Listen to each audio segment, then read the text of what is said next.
Welcome, Dandaking. Based on your performance on KUACHICON, I've decided to call this podcast the Australian Stallion because you did amazing job. And first of all, I wanted to ask you, like, how was the KUACHICON? Like, what was everything? What was the setup? Because from streamers' perspective, it looked great. From viewers, I get a lot of recommendations from players. Everybody said that it's like looked great and fantastic. So on stream, it looked perfectly. How did it look there? Like, how was the LAN server basically? Was it like same as like PGL, or it was better, or like how was it? Yeah, look, first of all, thanks for having me on, and I love the name. Um, No problems. so, being at the event, honestly, I hadn't been to this place before. We were at Mhm. Fortress Gaming Cafe in Melbourne, if anyone wants to look it up so they can have some pictures themselves. But basically, it was a room and it just had around 40 computers all lined up. The computers were quite good. We got 240 frames and they had a Mhm. 240 hertz, 27-inch monitor. So the game felt pretty much perfect. The LAN server, honestly, it felt the same as when we were playing in Romania. It was just everything was perfection. So big shout out to Sinclair for getting that sorted and 04 as well. Yeah. Um, the event itself, so outside of the playing area, it was all like dimly lit, which was perfect. Computers all lined up, and we just, alternated for divisions and stuff. But then the second you walked out, there was a pub right there, literally like five Yeah, yeah. steps from the exit to the playing area. And then right next to it, a restaurant. Yeah. So you could actually like scan with your phone on a QR code and just get drinks and food delivered to your computer desk in the playing Jesus. area. So honestly, man, I've never been to any internet cafe like it. It was truly like a massive experience. I went to another bar where you could play games in France called Meltdown, Hmm. but that wasn't even close to this. This was like, Yeah. such a massive place. It just had it all. Um, and yeah, obviously going into the actual game itself, so, I mean, I couldn't really have asked for anything more. The computers ran the game perfectly. The LAN server felt amazing. I could actually hit LG, so like that's always a step up. That's But great. they also had two streamer rooms. So you had one room basically where we had Hmm. the Shaftastic TV set up. So Rob Corv, massive Hmm. shout out to him. And then there was another room just for the two casters to sit in. And like kind of in Romania, we had the area where the players would watch the game. That was another room right next door where about we had about 60 or 70 people all sitting down just Wow. drinking and watching on a big projector screen. Yeah. So honestly, in terms of like the events I've been to, I'd say this is probably like it was as enjoyable as maybe like DreamHack 28 Winter Hmm. 2018 for me. Hmm. I really liked that tournament, and I love the setup of how it was done as well. Yeah. It was very like personal in the back. You Hmm. could, have conversations with other players and like the casters and stuff, and everyone was kind of involved. And at DreamHack Winter we had, I'm trying to remember, it was Machiavelli and someone else like playing Quake 2 games and stuff. So there was like that kind of really tight community feeling to it, and it felt the same here, man. Like I couldn't have asked for anything more. Quake vibes. Yeah. You said there was like 40 PCs. 40. Yeah, yeah. Jesus. We That. had four divisions in the end Yeah. that we played. So Division One was streamed, but then we had three other divisions of players all competing as well. Hmm. That seems like a huge place. I didn't realize by the stream that it's so big. I was thinking that it's quite small cafe. But yeah, 40 PCs. So It was everybody had three their PCs. stories. It was three stories, Alec. Like three stories. Jesus. This place. You go down escalators, and even in the cafe area, there was like people with Nintendo Wii's Yeah, playing yeah, at dinner, yeah. and then it had like Dungeons and Dragons, which I don't know much about it, but I just saw people playing it. So it was epic, man. Seriously, like Okay. nothing you've ever experienced. So big shout outs to Kuachi for like doing all this and organizing. I got like huge respect for the guy. And I'm curious, did you guys speak with him if he's planning to do more like this in Australia or maybe like online or like in Europe or like I think he should stick to doing it in Australia because seriously like he pulled off like great job, and the Australian community made it work, and like it looked great. So I think if he sticks to in Australia, then the Australian community has something from Quake at least, because we know it's like we're gonna jump to the subject of QPL and like Australian players like competing like overseas. But yeah, but I think we should give back to Australian community like what they deserve. So do you think he's going to do more of this? Look, I think absolutely he will. I don't know if it'll be another yearly land, but he's been running tournaments for us for the last, like, since 2019. Hmm. From the start of 2019, he started running dual tournaments online. We've had 3 seasons. He's run 2 vs 2 tournaments. We've had multiple of them, like one each year. Hmm. 2 lands now, because he ran a land last year as well, which was called QC Bash. Yeah. That was for $10,000, and it was on a much smaller scale than this, but amazing nonetheless. So honestly, I think he just loves Quake, man.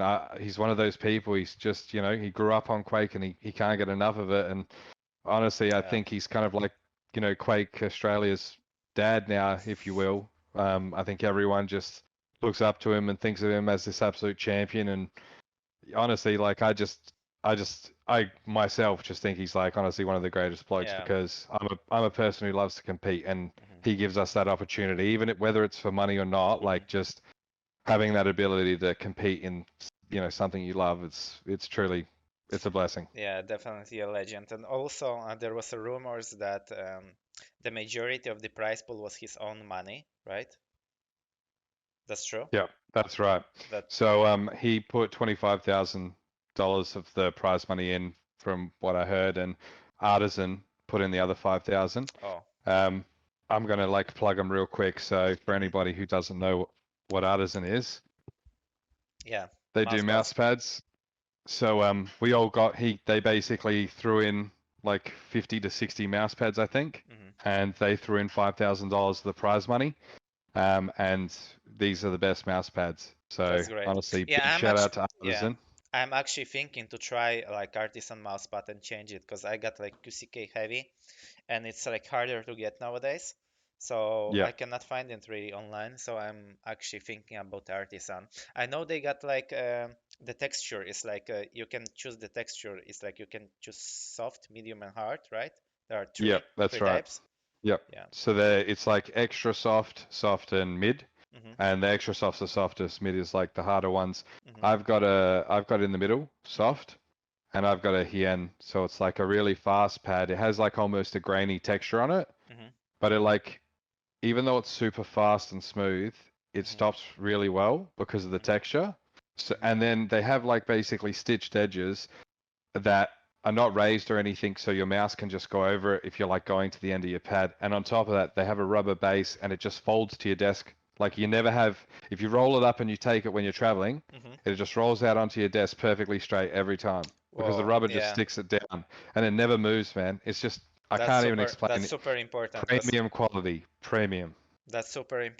every time I travel with my mousepad and I take it off my back, it just looks like a shit. Seriously, it just looks like shit, and it's like all over the place. And then I'm like, Jesus, I need new mousepad for this tournament. So definitely, I'm gonna try it. I think I'm gonna start as well as you, like with soft, and then you got this texture as well. You said you have high end, right? Yeah, I got the And I then got what the here, else? and And I then what think else if you there use a is? QCK, you want to try a Zero.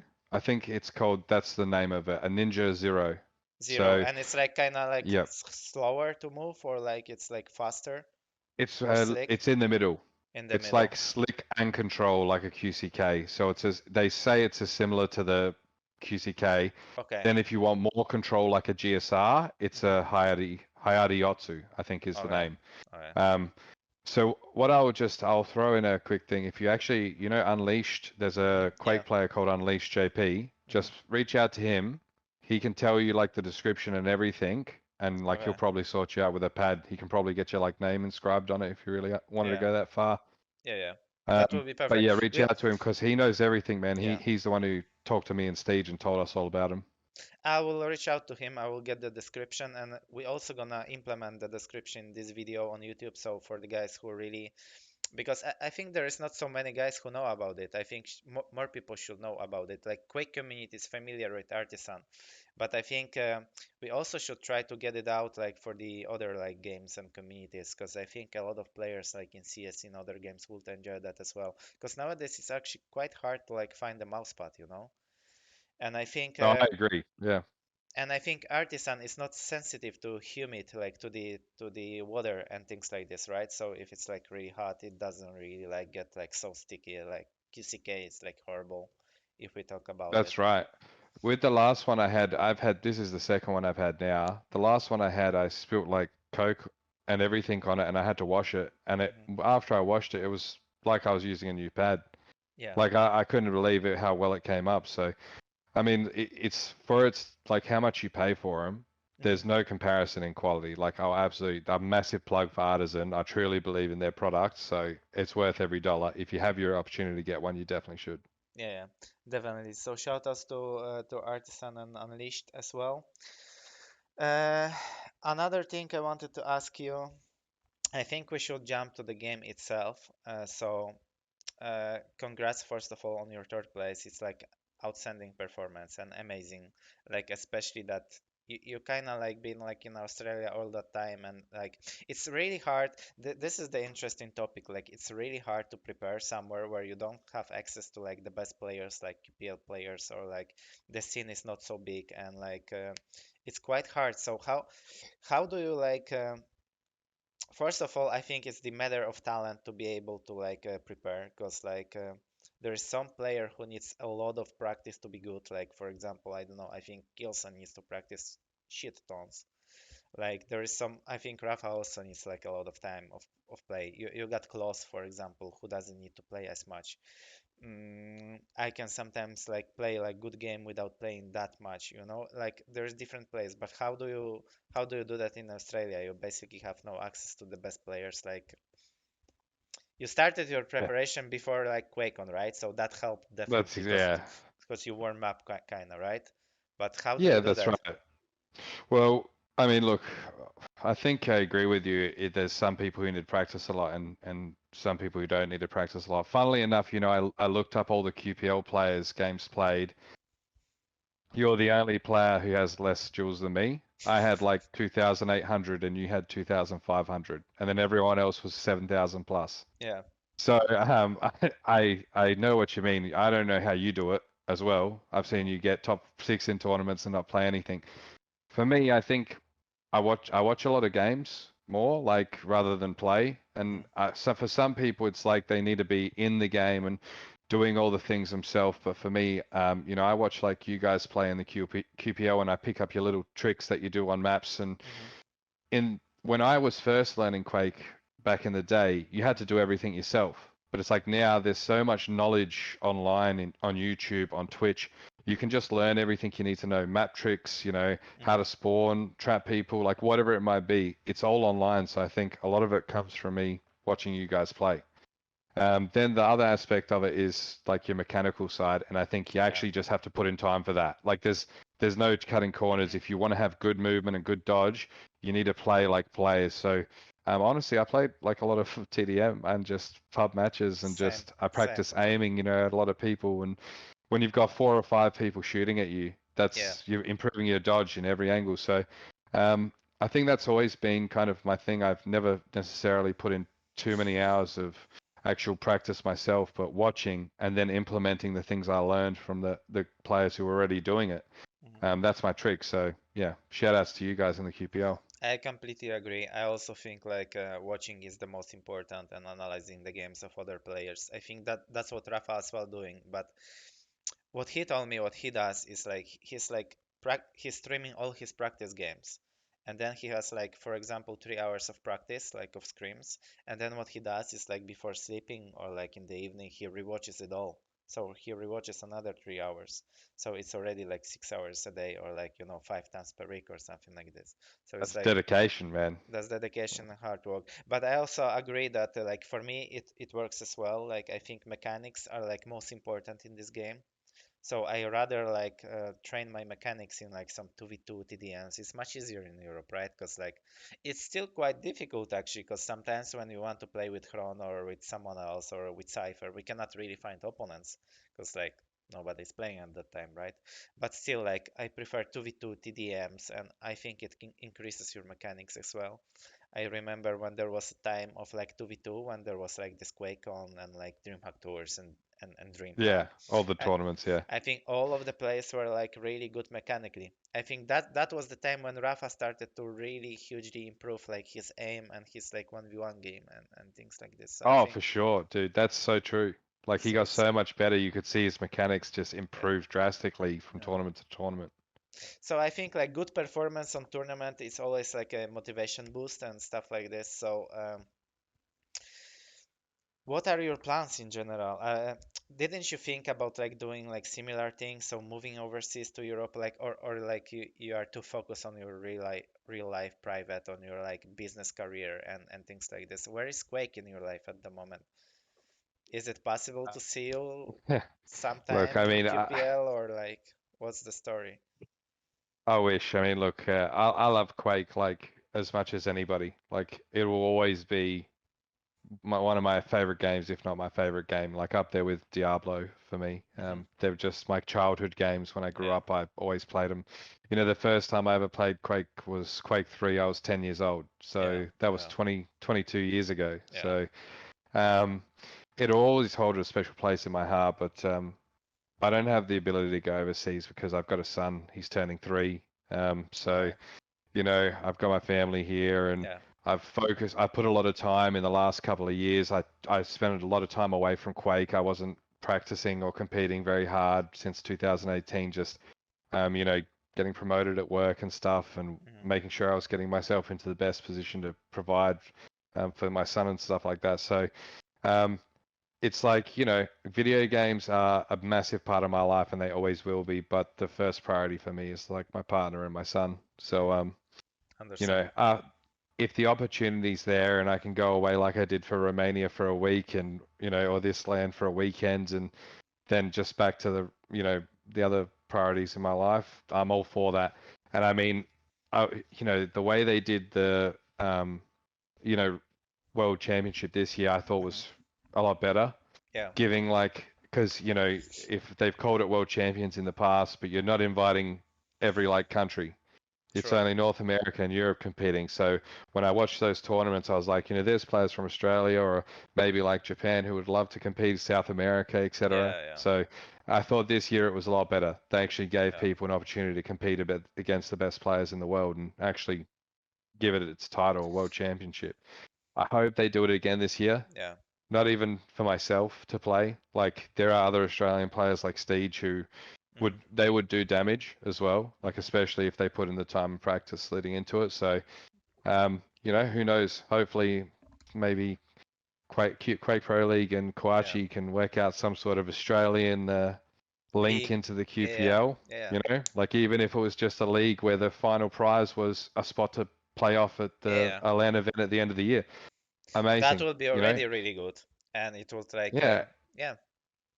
And it will and be like like, if you do that, then you improve the skill level as well of the Australian community because they're all in continuous practice throughout the yeah. year. So when you have that like weekly practice, everyone's getting better. Yeah.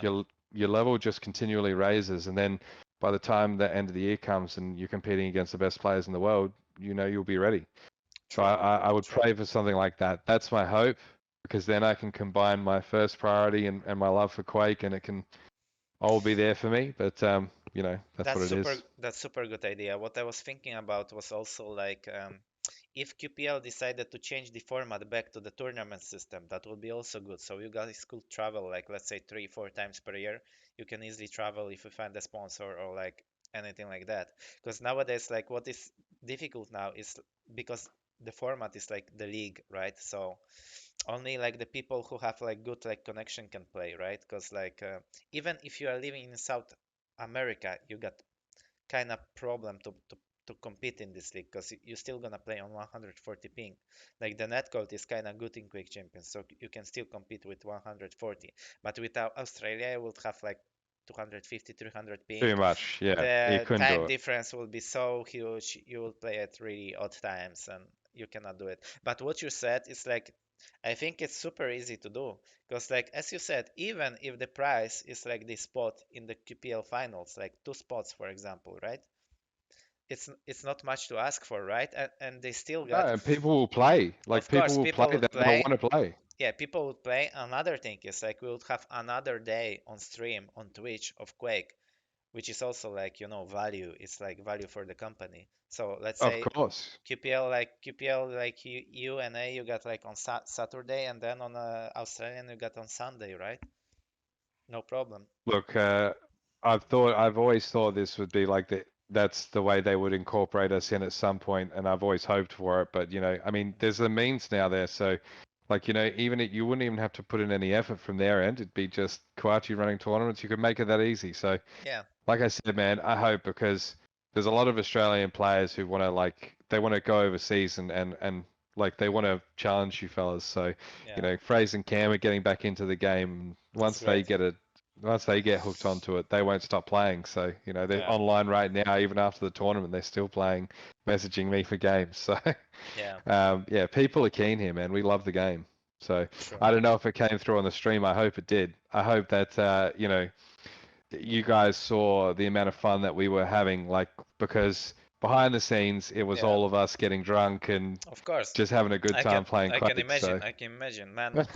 Like I skipped this one because I was afraid of the flight, like 30 hours flight and things like this. And I remember when we watched the stream, and I was speaking with Wenger because we were supposed to go together just like for a company and things like this. And we were like, Jesus, man, why the fuck we didn't go? It looks so good. It's just so good. And I yeah, was I mean, sure. if you came, I would have got you both completely drunk and we Yeah, would have gone out. So it would have been a good time, man. And we hit the casino up on Sunday night. yeah, We went out a bit. So we would have had fun. So next time, if it comes back again, like I'm yeah. expecting Avek and venguer visit for sure. That's great. And Melbourne looked great, so like it will be fantastic. It's just like, this travel is like kind of like exhausting because if you're going for 1 week, it's like hard task. As we spoke about it in Romania, like if you're flying in, like for 2 days you're almost like traveling, then like 3, 4 days you are playing and like chilling, and then you're flying again. It's like pain in the ass. If you are going one time, then you spend there like 2, 3 weeks. I think you should plan vacation as well with such tournaments. So next time I will just plan some vacation and I will just like fly around the Australia maybe for a couple of Yeah, they weeks and then got go back. like hopefully it's in summer and then you can go to the beaches, man, because Yeah, that's where it's all at in Australia. That's what we love here. But yeah, like I agree with you. The travel it is rough. If you were just coming down for a tournament, like the trip is always very taxing and difficult. hmm, I think that's half the reason I probably played as well as I did this time. Is like I only had to fly an hour and a half hmm, from Adelaide to Melbourne, and then I was ready to go. Whereas all the other players travelled from the international players travelled overseas, and yeah, they were feeling the jet lag. So yeah, it's a big thing for sure. yeah. So we spoke a bit about QPL.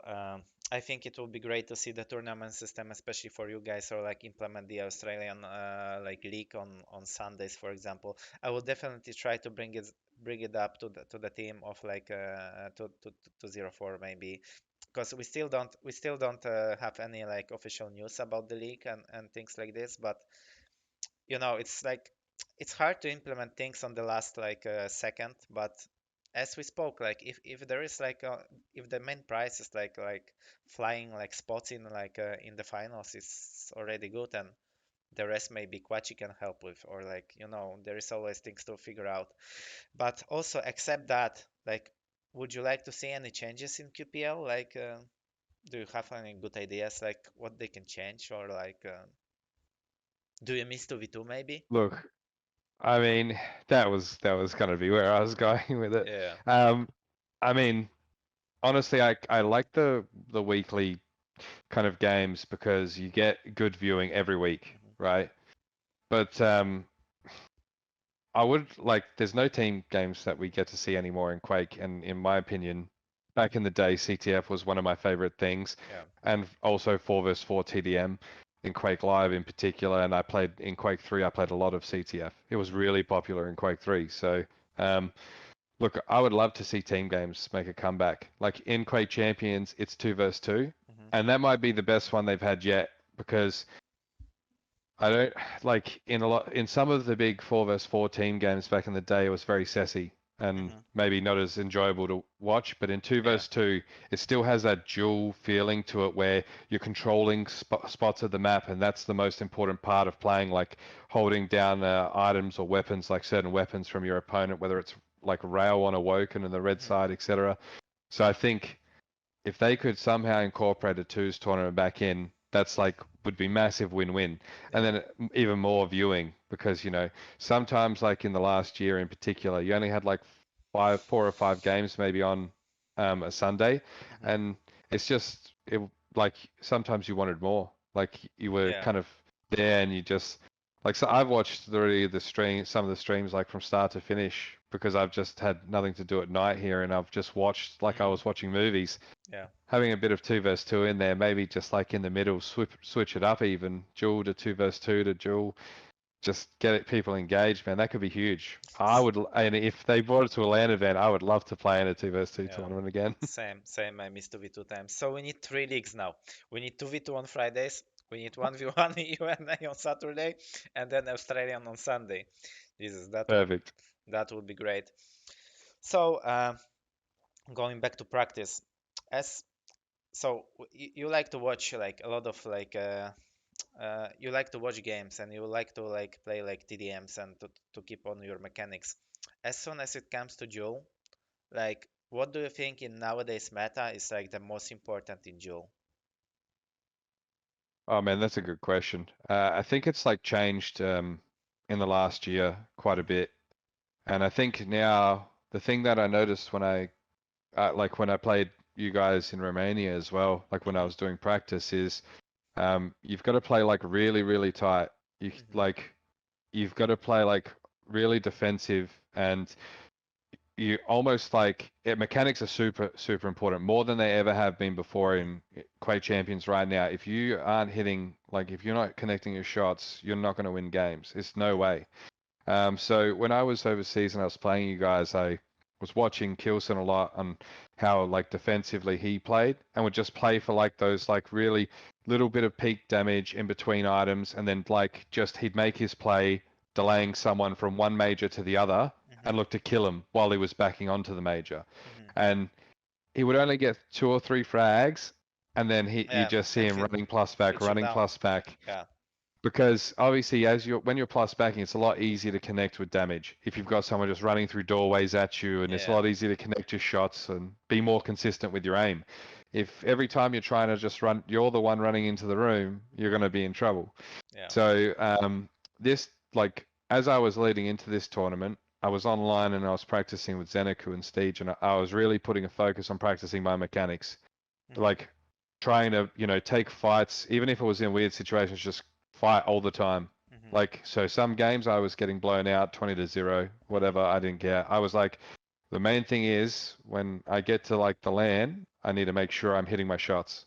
Yeah. So a few weeks out, I just started practicing really hard, making aggressive pushes and improving my movement as well at the same Hmm. time, making sure I was dodging well and like really connecting my shots. And then as we were like getting closer to the tournament in the last week, I started to work on just playing slow. So, Hmm. because I'm a player, I definitely like to keep it fast paced. Yeah. That's how I find the game Yeah. entertaining. Whether I win or not, I can enjoy it that way. Um, but the last week I spent kind of just, figuring out how I was going to position myself around the map defensively and where I was going to look to do damage on them as they were pushing. Hmm. And in particular, I was looking for how people would avoid damage from me, how they were Hmm. playing defensive. So I was watching a lot of games of Kilson and how he would like move around the map when he was trying to avoid damage. Hmm. So then I could basically, my thought process was, then I can push those spots on how he will You knew escape what? on Yeah, you each knew map. what he was doing. Yeah. And so I think that really helped me, man. Like because when I was at the tournament playing, one, I was connecting a lot of my shots. Hmm. My aim was feeling like quite strong, especially like as the day went on and I had been playing better and better opponents. And then two, a lot of the time I noticed I was catching people out in those positions that I'd been like watching and where like Yeah. people were trying to evade damage. and I was connecting a lot of rails that they weren't expecting. Like they weren't firing back at me. So I was Hmm. like, well, something I've done has obviously worked leading Yeah, yeah. into this. But the other big thing for me was I went from playing at home, and at home I've got I bought a brand new computer in 2017, so it's not that good anymore. Hmm. I only have a 165 hertz screen, so like Yeah, upgrading as well. yeah, I knew that my aim was going to improve going to the tournament where I was going to get 240 hertz. So yeah, that's like basically I focused on, making sure I wasn't playing too aggressive. yeah. I Hmm. was focusing on reading where my opponents were going to try and avoid damage, and then just taking the best fights I could to maximize like my damage output and my aim. And look, I think it worked for me this time for sure. Yeah. So not only that, you became like third place, and it's super like a result. But I think even the more important thing is that you actually won your game against Zenaku. Because he's Australian, you are Australian. It's like, it's like this competition going on. I know like the Australian scene a bit, and I think it's super like important, and it's like, I guess it's huge. Look, me and Steej, like we obviously said to each other Hmm. leading into this tournament, we were going to practice with each other. I said every day, Hmm. like for the last week, I'm like every day, get online 8 p.m. We're Hmm. going to start practicing. I'm like one of us, we've got to beat him. There's no choice. Like we have to take him down. It has to happen. Yeah. And so, like, there was a bit of tension between Steej and Zenaku leading into it because Steej, they played one night and he beat him a couple of maps and then he Hmm. wouldn't play him again. Yeah. And so Steege was like, working the kind of Mindset. psychological Yeah, yeah. angle on Zenaku. And then Jesus. I was saying to Steege, I'm like, look, we got to put in the hours, like we practice, and then Yeah. one of us, we're going to take him down. And so, like, obviously, the second I beat him, I went out to Steege and I was like, look, I Yeah. told you, one of us, we had to beat him. And since I beat you, it was on me this time. So, Yeah. yeah, no, honestly, we just wanted to, like, we knew how much he had improved. We Yeah, could yeah. see his game, like his mechanics went before he left. His mechanics were terrible. He had slow movement, and his Yeah. aim was, it was the weakest part of his game. And then now when we played him when he came back, we were like, okay, now he aims better than us and he moves better than us. Yeah. Um, but we still knew his style. Hmm. And so for us, we were like, well, we know how he plays. That hasn't changed. Hmm. We just need to get our mechanics up to his level, and then we're going to be able to compete with Yeah. him. Yeah. And I think the big thing obviously in the game for me was I got good champion picks on the maps as well. Hmm. So like the first map, I'm trying to remember. First map it was Ranger versus Anarchy, Hmm. and so like I liked that matchup a lot because with Ranger, if you're playing defensive, you just wait at corners and just Yeah. the rocket, shotgun, orb, shotgun, Yeah. close range damage, you can really destroy them, and then you just kind of back off the rest of the game. And that's what I did. And Hmm. then the second map, he opted for a scale bearer. I banned his Strog because I knew his Hmm. movement was really good with Strog, and he loves that champion. He's really good at using the Pika defensively. Hmm. So I got Eisen versus scale bearer because I was trying to use turrets to block charges Yeah. as you will. Yeah. And then that map, he just managed to beat me because I blundered at the end with my Yeah. movement.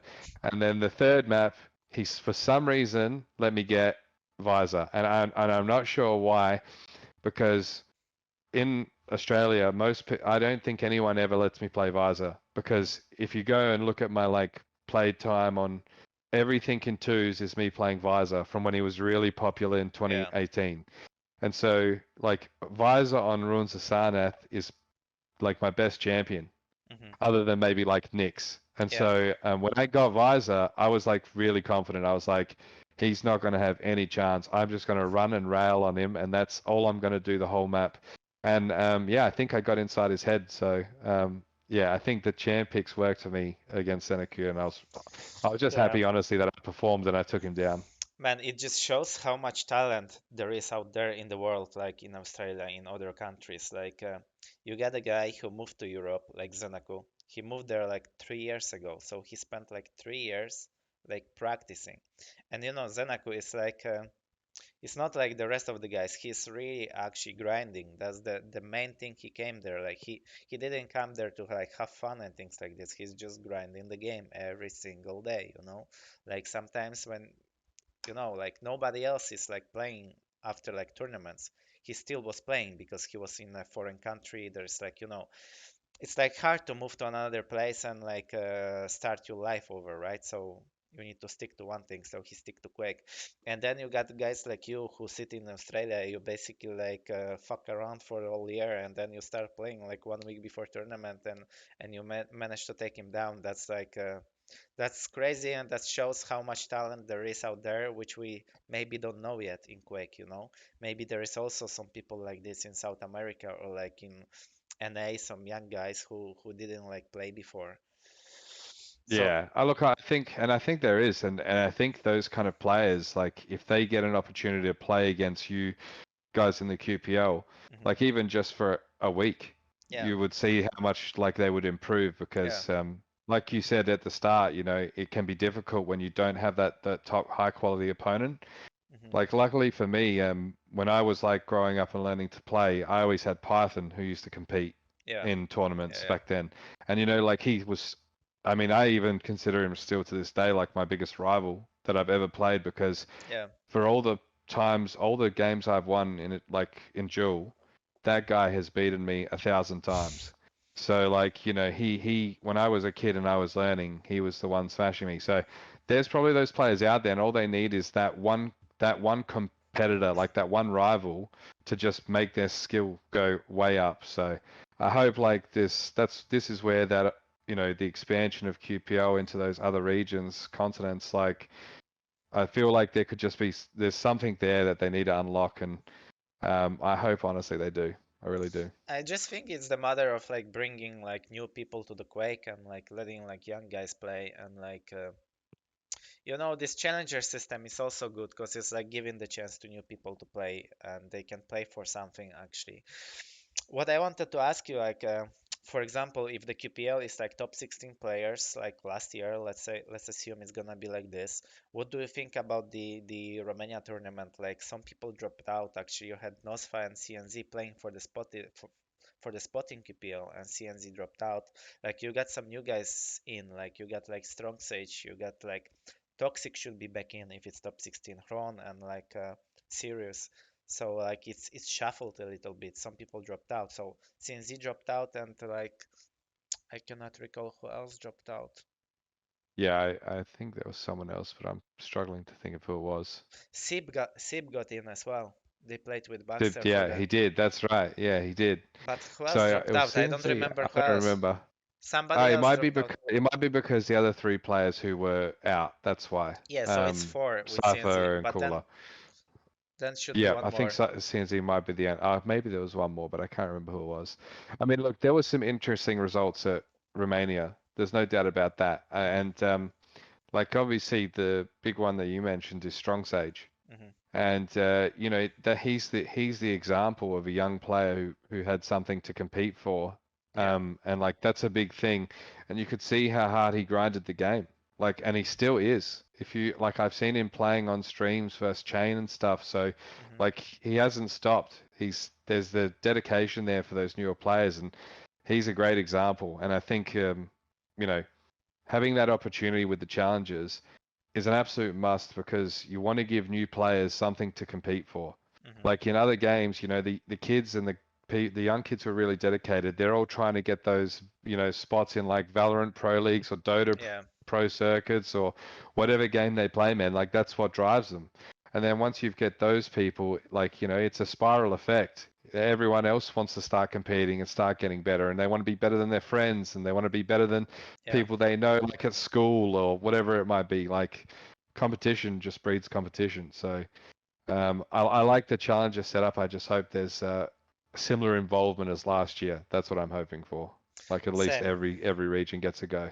Same. This is what But I hope for. t talking about the Romania tournament and the results, I think like it was quite obvious that a lot of the aim-based players were very strong Hmm. in Romania. Like Kilson, Hmm. Razy, um, Chain has really good aim, like really good defensive aim. So Hmm. I think playing in that tournament like is what showed me that I needed to play defensive and use my mechanics because I saw all the good defensive mechanical players Yeah. were performing, and Rafa struggled against them as well. Like Hmm. just obviously he's a player who is very control and very, pressure based. He Hmm. doesn't like to give you an inch. He likes to choke you out of the map completely and just give you no options. And his style was struggling against those Yeah, players who could play defensive and hit shots. So I think it was a tournament where we saw a big change in the kind of way, like the way people were playing maps, and nobody was trying to give an inch, delaying spawns every spawn. Like that's not something that's usually be done in Quake Duel. yeah, Normally you want to respawn quick, get refrags or yeah. get control on a map, but it's changed. So yeah, there was definitely some interesting stuff happening at Quake Pro League. How were you? Were you happy with your result? Be honest with me. Not at all. Not at all. But it was weird tournament.